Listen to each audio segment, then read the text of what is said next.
আসসালামু আলাইকুম গাইস, সবাই কেমন আছেন? আশা করি সবাই ভালো আছেন। আমি আল্লাহর অশেষ রহমতে ভালো আছি, আলহামদুলিল্লাহ। তো পবিত্র মাহে রমজান মাস চলছে, তাই আমি চেয়েছিলাম ভিডিওতে ভয়েস দিব না, কিন্তু আমার একটা আপু, মিষ্টি একটা বোন, ইমামের মম লাইফস্টাইল, ও আমাকে কমেন্ট করেছে যে আপু তোমার ভয়েস শুনতে পাই না, যার কারণে ভয়েসটা দিতে বাধ্য হলাম। আজকে গাছের যত্ন দিয়েই ভিডিওটা তৈরি করছি। আজকে আর কিছু দেখাবো না, আমি কীভাবে আমার গাছের যত্ন করি সেটাই আজকে পুরো ভিডিওতে থাকবে। তো এই যে দেখুন, আমার এই জবা গাছ থেকে পুরো এখানে যে বড় গাছগুলো আছে সবগুলোতেই, এগুলোকে বলে গাছের উকুন, এক কথায় যাকে বলা হয় গাছের উকুন।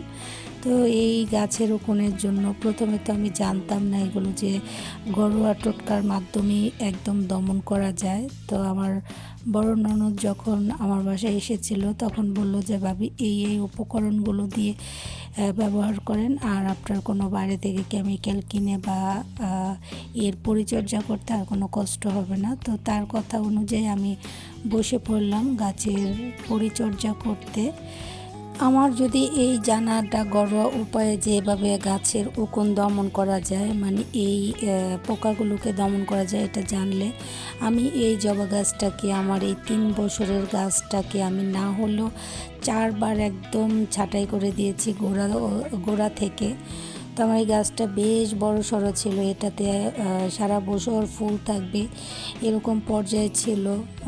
যাই হোক, কথা আছে না, মানুষ হারিয়ে ফেলার পরে অনেক কিছু পায়। তো আমার যাই হোক, অনেকবার হারানোর পর গাছটা যে বেঁচে আছে সেটাই আমার কাছে বড় পাওয়া। আর এই হাসনেহানা গাছটাও কিন্তু প্রচুর এই পোকাগুলোতে আক্রমণ করেছিল, যার কারণে আমি এই অপরাজিতা ফুলের গাছ, হাসনেহানা ফুলের গাছ, জবা গাছ সবগুলোকে একদম গোড়া থেকে ছাঁটাই করে দিই, একটা পাতাও রাখি নাই। আসলে আমি বুঝতে পারছিলাম না এত পোকা এত পরিমাণ হয়েছিল যে এগুলোকে কীভাবে দমন করব। যাই হোক, আমার বড় ননদকে অনেক অনেক ধন্যবাদ, সে আমাকে এত সুন্দর পরামর্শ দেওয়ার জন্য। আর আমার প্রিয় গাছগুলোকে আমি এভাবে পরিচর্যা করতে পারছি। তো এই যে দেখতে পাচ্ছেন এখানে হলুদ বাটা, আসলে আমরা নিয়মিত কাঁচা হলুদ খেয়ে থাকি, কিন্তু রোজার মাসে সকালবেলা আর খাওয়া হয় না, ভোর রাতে উঠে খেতে ইচ্ছে হয় না, আবার ইফতারের পরে রাতেও খেতে হয়, ইচ্ছে হয় না ওইভাবে, যার কারণে এই পরে পরে ফ্রিজে নষ্ট হয়ে যাচ্ছিল। তো আমি এটাকে একটু কাজে লাগিয়ে ফেললাম। হলুদের গুঁড়ার পরিবর্তে বাটা ছিল, তাই কাঁচা হলুদ বাটা ছিল ওটা দিয়ে দিলাম, আর একটু ডিটারজেন্ট পাউডার, এই তো হাফ চামচের মতো। তারপর ডিটারজেন্ট পাউডার দেওয়ার পরে এরপরে এই যে এরকম একটা মিনি প্যাকেট যদি আপনাদের ঘরে শ্যাম্পু থাকে বা বোতলে, তো সামান্য একটু পরিমাণ আন্দাজ করে অল্প একটু পরিমাণ দিয়ে দিবেন শ্যাম্পু। যে কোনো কোম্পানির একটা শ্যাম্পু হলেই হবে। তো এই তো আমি এখানে ডিটারজেন্ট, হলুদ এবং শ্যাম্পু, আর এই যে আমার ঘরে ছিল নিম তেলটা আমি ঘরে রাখার চেষ্টা করি, কারণ নিম তেলের যে কত পরিমাণ গুণাগুণ সেটা বলে শেষ করা যাবে না। তো আমি নিম তেলটা ঘরেই ছিল, তো সবগুলো উপকরণ একসাথে মিশিয়ে এখন একদম হাফ লিটারের যে বোতলটা আছে পুরোটা ভরে আমি পানি দিয়ে দিব। যদি এরকম আমি 2-3 বার করে হাফ লিটার করে বানিয়ে সবগুলো গাছে দিয়েছিলাম একদম গোড়া থেকে। তো এই যে এভাবে কিন্তু আমি এভাবে স্প্রেটা তৈরি করে নিয়েছি।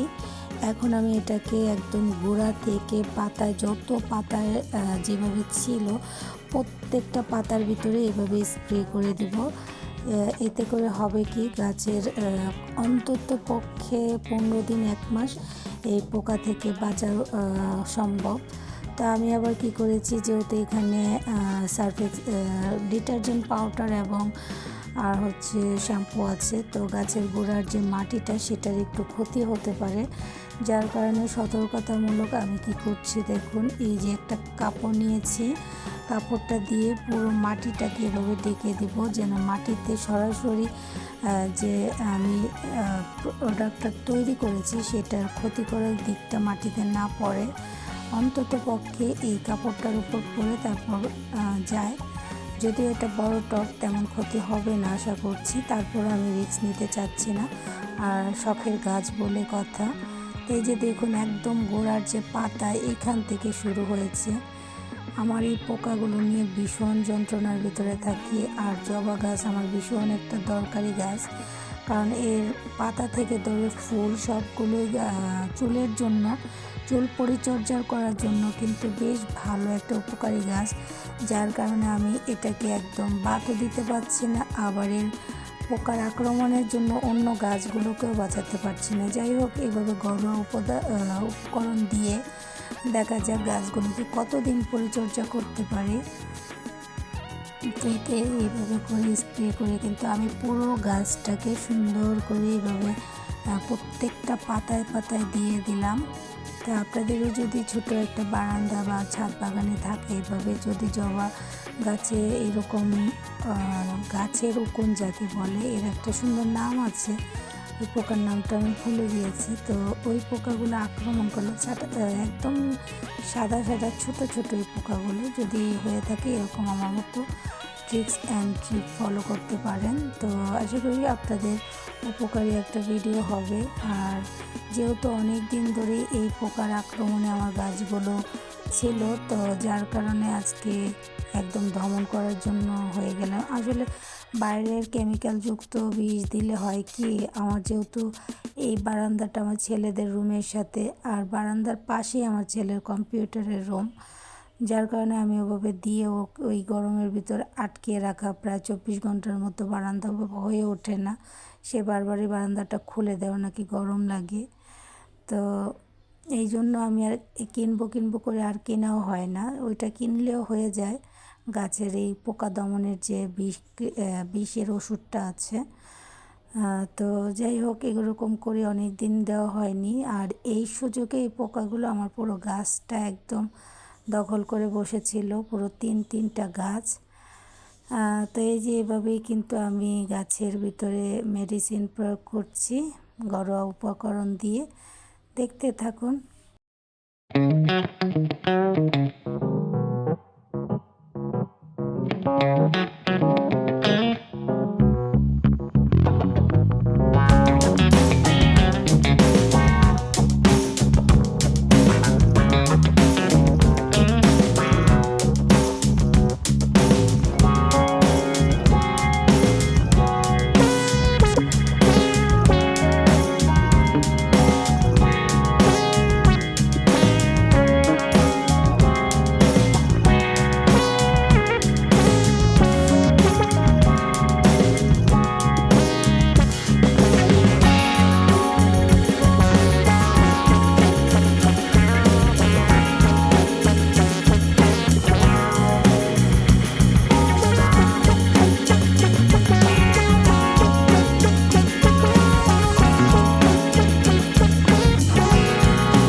তারপরে এই যে বারান্দাটা পুরো আমি একদম ডিপ ক্লিন করে নিয়েছিলাম। প্রচুর ময়লা হয়ে গিয়েছিল আর হলুদে অবস্থা খারাপ হয়ে গিয়েছিল।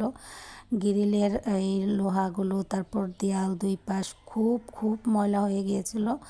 আর সাথে যে গাছগুলো পোকা হয় না, ওই গাছগুলো তো হলুদের ছিটা গিয়েছিল। সবগুলোকে সুন্দর করে পরিষ্কার করে ফাইনালি এই যে দেখুন এইভাবে গোসল টোসল করিয়ে গাছকে পরিপাটি করে তারপর একটা ছোট্ট ক্লিক নিলাম। আমার ভিডিওটা যদি ভালো লাগে সুন্দর একটা লাইক করবেন, আর সুন্দর কমেন্ট তো আপনারা অবশ্যই করেন। সবাইকে অনেক অনেক ধন্যবাদ এত সুন্দর মতামত দিয়ে আমার ভিডিওগুলো কন্টিনিউ করার জন্য। আর ফলোয়াজ করেন যারা, তাদের জন্য অনেক অনেক দোয়া এবং ভালোবাসা সবার জন্য রইল। আল্লাহ হাফেজ, ভালো থাকবেন, সুস্থ থাকবেন, দোয়া রাখবেন।